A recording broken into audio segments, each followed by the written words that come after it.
morning. Ako'y naglalakad ngayon. Punta sa Kubo. Nakasakay man akong tricycle, kaya lang bumaba yung isang doon bahay malapit na dito. Ako'y bumaba na rin. O diba, sayang dalawang hakbang para maka-exercise. Ganon. Yun ang aming e-bike ay naka-park doon. Hindi ko pa ililipat kasi mainit pa rin naman dito sa kabila. Kasi maaga pa. Kaya bala muna siya dyan. Ako maglalakad na at malamang sa malamang ay lumabas na ang dragon. Kanina pa ako may gagawin kami doon sa Kubo. Maraming gawain sa Kubo ngayon kasi may mga kailangang ilipat.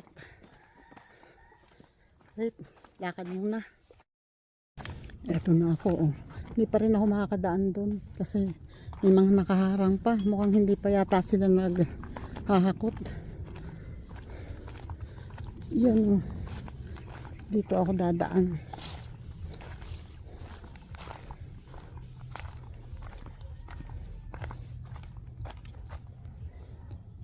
Wala rin ulit tao dito. Malapit ka na magbabay, paminta. Ayaw pa agad tanggalin lalong masakit pagka nakita ko yung maraming bunga. Hirap naman dumaan dito. Dapat doon na ako pala dumaan. Bakit ko pahihirapang umilag ang sarili ko sa mga nakatusok na yun? Dito ako dumaan. Diba? Sabi ko kay tatay, itira na lang tong sampalok. Kasi isa yan sa nag-hold ng lupa para hindi masyadong bumagsak dun. Kaya hayaan na lang. Although malaking sana yun, pwede nang gawing kung ano man yan, malaki ng katawan Kaya lang amo naman siyang may makapakinabang. Uy, may nakalagay sa sako. Ay, sige na kuya, to nga pala yung mga angahoy daw. Sabi nga pala ni tatay. Ayan, siguro kanila yan.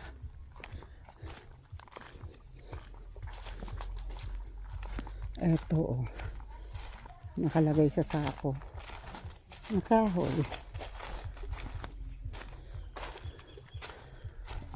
Marami silang makukuha. Kuhanin na nila hanggang pwede pa.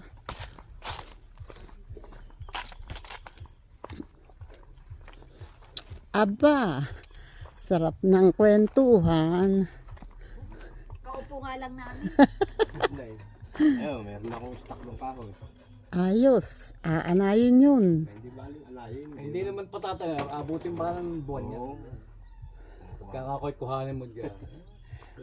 Oo. Dalawa tako yung nilagay namin. Ayos. Marami-rami na rin yun. Hindi yung pa dito pinapasok ko sa sakyan. Hindi. Kapangit yung doon sa pangit. Ayan may inipong na kahoy kaya to. So, matagal-tagal na yan nilang. Dagdagan mo pa. Mag-iipon din kami yung gagawin namin istaka ng kahoy yun. Alin? Yun. Oo.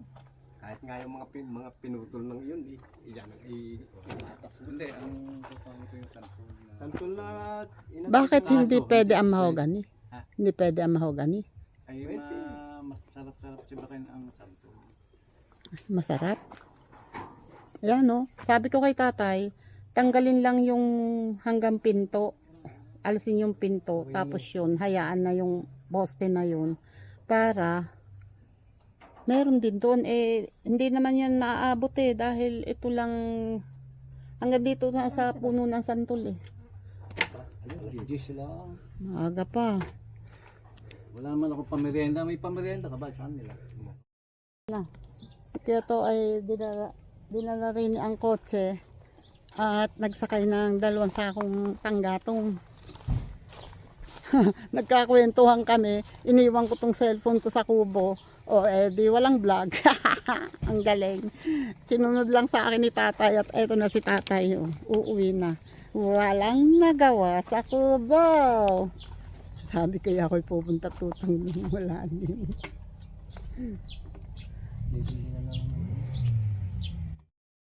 Ito na nga ang sinasabi ko. Andun si tatay sa e-bike.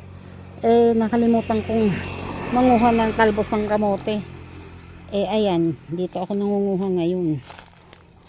Yun ang sinasabi ko na pagka nalimutang manguha sa kubo, may makukuhanan dito. Di ba? Ang lulusog pa.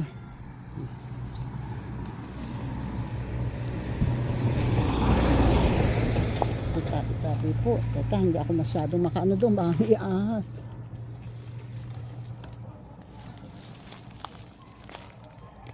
Kasi may tambak. Hindi ko pwedeng basta sakyan yan. Ay, ako'y walang bota. Ayun pa naman. Malulusog ang ano. Malulusog ang talbos. Ayokong sumakay doon kasi baka mamaya doon naman meron, pero papasok ako dito sa tingnan ko mamaya pag kaya, pag wala na rin papasok ako doon sa kabila. Ito ang mga talbos, sayang masarap ang kumain ng may gulay. Meron ako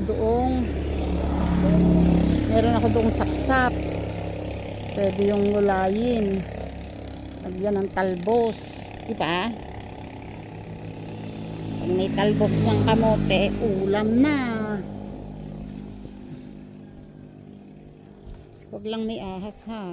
Doon nga pala kanina sa inuupan namin, doon sa may pinag-anuhan ng kotse, nakaupo. Ngayon sabi ko nga kay Ate Emer, first time ko ngayon makakita ng ahas dito.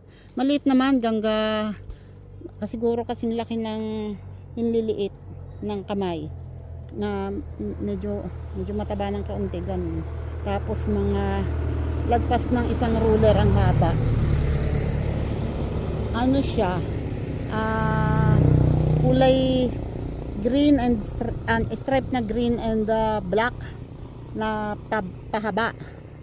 Hindi pakat na, hindi paputol na ganyan, pahabang ganun. Kaya hindi ko alam kung anong ahas yun.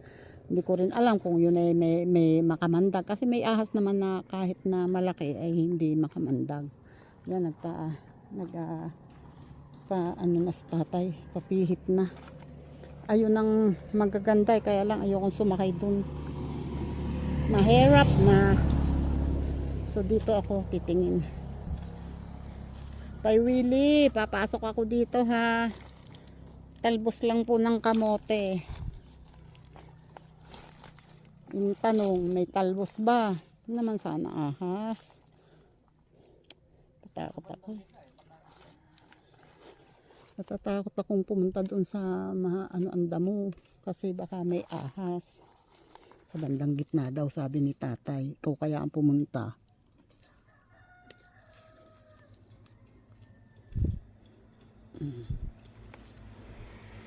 Maganda rin naman dito ang talbos.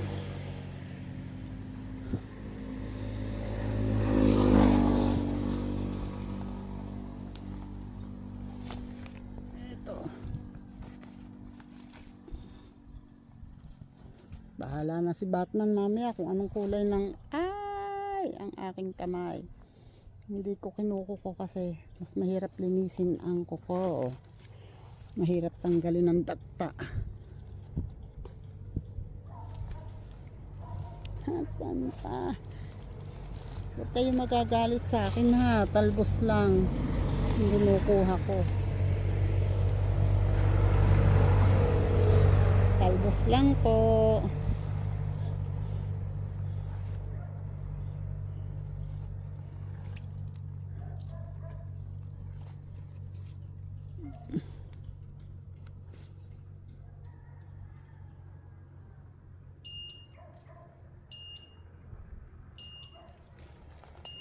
Ito na pero kulang pa to kukunti.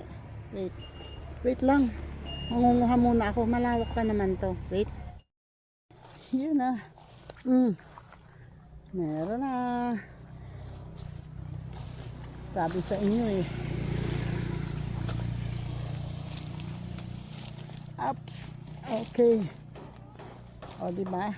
May ulam na kami.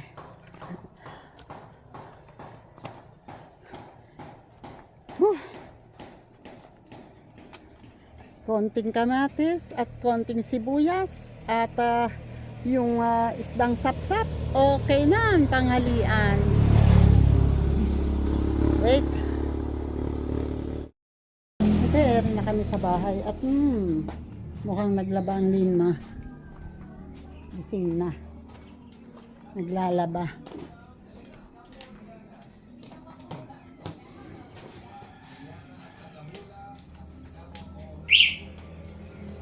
Okay. Ay, Diyos ka, Lord. Bakit di ka nag-electric fan, kuya? Ang init-init. Hello, hello, hello. Hello. Kamusta, kamusta? Hello sa vlog. Kamusta? Kamusta? Kumusta ang bakasyon? Eto, enjoy naman. Bakit pinagtataguan ko eh? Dilim na din. Napakadilim. Tita, pag alas si tita kanina siguro, ganyan na yan eh. Ay, nako. Makakain na tayo. Meron naman. Anong mga kaiyan pa? Nagluluto ako ng gulay. Wait ha.